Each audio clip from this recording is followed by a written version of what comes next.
Lebanon, if you say to someone ما عرفتك, it means literally I didn't know you or I didn't recognize you. ما عرفتك. And if it's a woman, you have to say ما عرفتك with the ik in the end.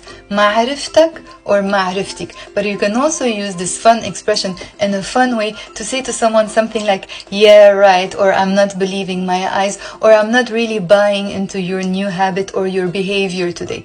For example, if I'm someone who loves to eat all the time, I'm munching all the time and I think about food all the time, but today I'm on a diet and I'm just having a salad, and you're not really believing this new habit of mine, you can look at me and say شو ما عرفتك, what, I didn't recognize you, as a way to say yeah, right, I'm not really believing your new habit, or I'm not really buying into your new habit. Or maybe I'm someone who's always late, I make people wait, and today we're going to a place and I'm telling you, come on, we can't be late, we can't make people wait. Of course, because it's something new to you and you're not really believing it, you can look at me and say شو ما عرفتك. So anytime somebody is showing you a new habit or something that is not usual and it's not really what they usually do, and you want to tell them you're not really believing them in a fun way, you can tell them ما عرفتك or ما عرفتك.